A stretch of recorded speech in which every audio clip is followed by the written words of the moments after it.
Un saludo a todas y a todos. Soy el filósofo Jairo Antonio Popó Vallecilla y sigo en el segundo capítulo del libro La Sociedad del Cansancio del filósofo surcoreano Byung-Chul Han. Este capítulo se llama Más allá de la sociedad disciplinaria. Y comenzamos. La sociedad disciplinaria de Foucault, que consta de hospitales, psiquiátricos, cárceles, cuarteles y fábricas, ya no se corresponde con la sociedad de hoy en día.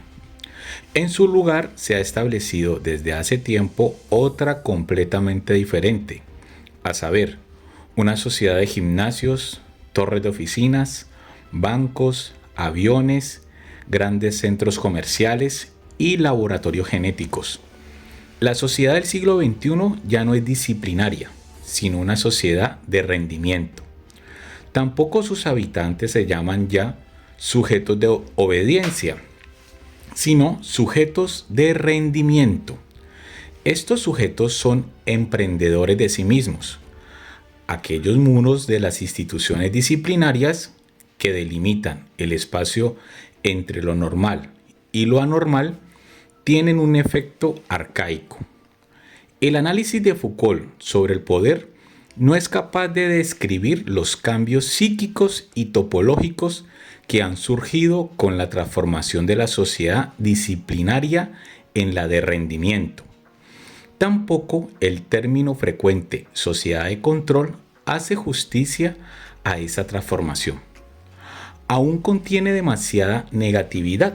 La sociedad disciplinaria es una sociedad de la negatividad. La define la negatividad de la prohibición.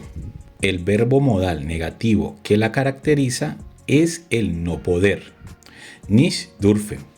Incluso el deber, sollen, le es inherente una negatividad, la de la obligación. La sociedad de rendimiento se desprende progresivamente de la negatividad. Justo la creciente desregularización acaba con ella. La sociedad de rendimiento se caracteriza por el verbo modal positivo poder. Können, sin límites. Su plural afirmativo y colectivo, yes, we can, expresa precisamente su carácter de positividad. Los proyectos, las iniciativas y la motivación reemplazan la prohibición, el mandato y la ley. A la sociedad disciplinaria todavía la rige el no. Su negatividad genera locos y criminales. La sociedad de rendimiento, por el contrario, produce depresivos y fracasados. El cambio de paradigma de una sociedad disciplinaria a una sociedad de rendimiento denota una continuidad en un nivel determinado. Según parece, al inconsciente social le es inherente el afán de maximizar la producción. A partir de cierto punto de productividad, la técnica disciplinaria, es decir, el esquema negativo de la prohibición, alcanza de pronto su límite. Con el fin de aumentar la productividad, se sustituye el paradigma disciplinario por el de rendimiento, por el esquema positivo del poder hacer, el Können, pues a partir de un nivel determinado de producción, la negatividad de la prohibición tiene un efecto bloqueante e impide un crecimiento ulterior. La positividad del poder es mucho más eficiente que la negatividad del deber. De este modo, el inconsciente social pasa del deber al poder. El sujeto de rendimiento es más rápido y más productivo que el de obediencia. Sin embargo, el poder no anula el deber. El sujeto de rendimiento sigue disciplinado.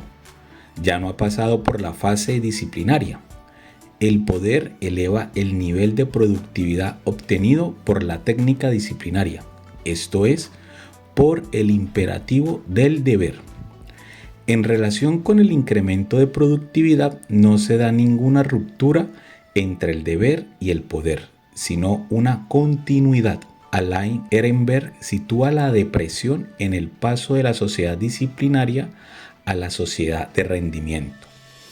El éxito de la depresión comienza en el instante en el que el modelo disciplinario de gestión de la conducta, que, de forma autoritaria y prohibitiva, otorgó sus respectivos papeles tanto a las clases sociales como a los dos sexos, es abandonado a favor de una norma que induce al individuo a la iniciativa personal, que lo obliga a devenir él mismo.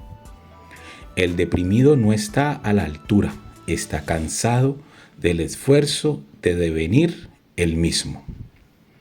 De manera discutible, Alain Ehrenberg aborda la depresión solo desde la perspectiva de la economía del sí mismo, Selbst.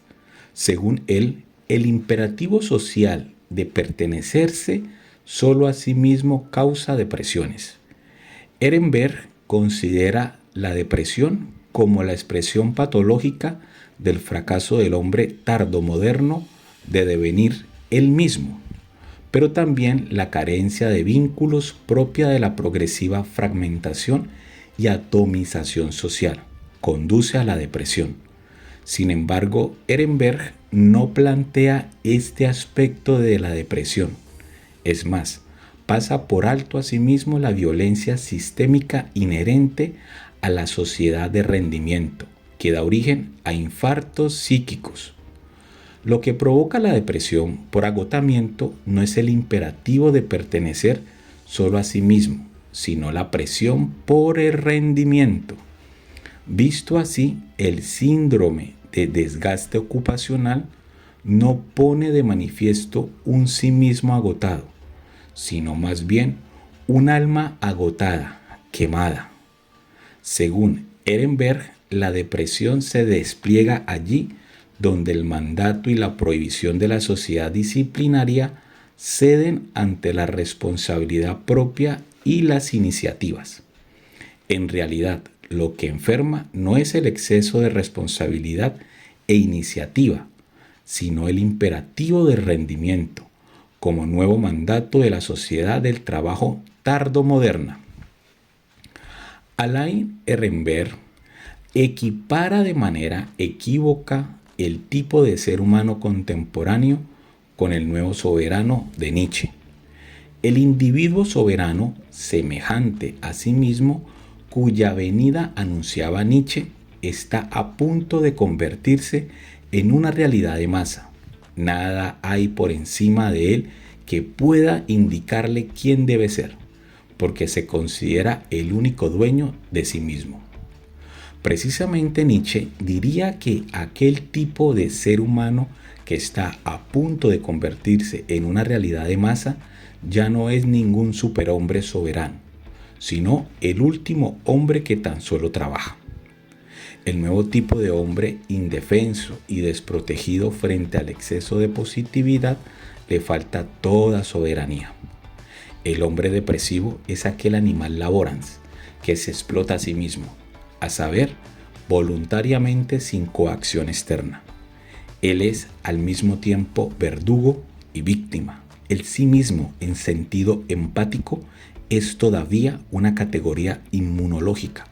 La depresión se sustrae, sin embargo, de todo sistema inmunológico y se desata en el momento en el que el sujeto de rendimiento ya no puede poder más. Al principio, la depresión consiste en un cansancio del crear y del poder hacer. El lamento del individuo depresivo, nada es posible, solamente puede manifestarse dentro de una sociedad que cree que nada es imposible. No poder más conduce a un destructivo reproche de sí mismo y a la autoagresión. El sujeto de rendimiento se encuentra en guerra consigo mismo y el depresivo es el inválido de esta guerra interiorizada. La depresión es la enfermedad de una sociedad que sufre bajo el exceso de positividad. Refleja aquella humanidad que dirige la guerra contra sí misma. El sujeto de rendimiento está libre de un dominio externo que lo obligue a trabajar o incluso lo explote. Es dueño y soberano de sí mismo. De esta manera, no está sometido a nadie, mejor dicho, solo a sí mismo. En este sentido, se diferencia del sujeto de obediencia. La supresión de un dominio externo no conduce hacia la libertad, más bien hace que libertad y coacción coincidan. Así el sujeto de rendimiento se abandona a la libertad obligada o a la libre obligación de maximizar el rendimiento. El exceso de trabajo y rendimiento se agudiza y se convierte en autoexplotación. Esta es mucho más eficaz que la explotación por otros, pues va acompañada de un sentimiento de libertad. El explotador es al mismo tiempo el explotado. Víctima y verdugo ya no pueden diferenciarse.